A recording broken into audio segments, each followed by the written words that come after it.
Mesdames et messieurs, bonjour et bienvenue dans cette revue des presses du 21 février 2023.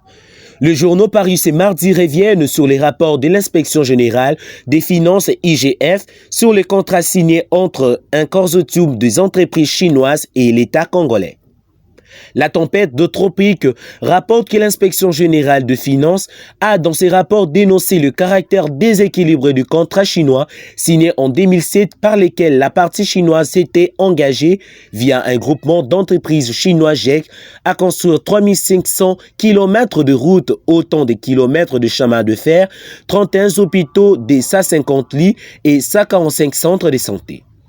Le tout pour une valeur estimée à 6,5 milliards de dollars et en échange des concessions minières en RDC et de prêts à l'État congolais. L'accord a dû être négocié en 2008 pour offrir des termes plus avantageux à la République démocratique du Congo après avoir été dénoncé comme léonin par le Fonds monétaire international FMI et la Banque mondiale BM, détaille le journal. Après la révélation par l'IGF à l'ingénieur du caractère léonin du contrat chinois, renseigne Africa News, Siko Mines, mise au dos au mur, accepte de payer 500 millions de dollars pour financer les infrastructures. L'IGF exige 1 milliard rien que pour 2023.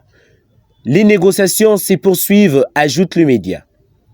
Le contrat conclu entre la RDC et la Chine est, selon Alain, largement à l'avantage de la partie chinoise.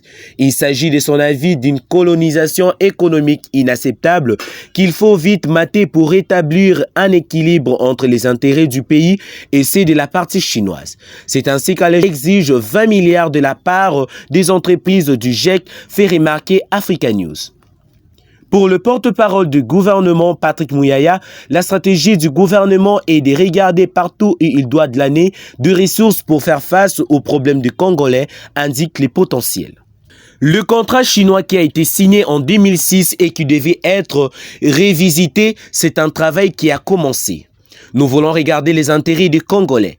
Aujourd'hui, par rapport aux objectifs assignés à ce contrat, on n'a pas beaucoup bénéficié. C'est ainsi que l'IGF est allé creuser avec des chiffres, a expliqué M. Muyaya au cours d'une conférence de presse lundi 20 février.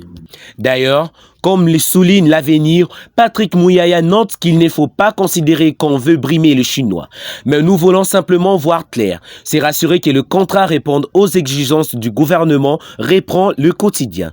Pour sa part, indique Forum des As, Nicolas Kazadi a précisé que ce n'est pas la première fois que l'on manifeste le souhait de regarder ce contrat chinois.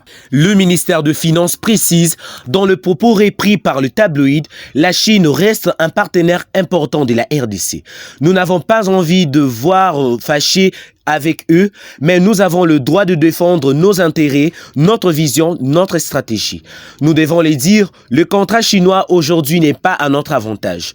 Nous avons réussi qu'un peu moins de 1 milliard de dollars d'investissement. Nous avons exonéré dans beaucoup de charges et taxes, mais ils ont généré beaucoup de cette recette qui dépasse 10 millions de dollars.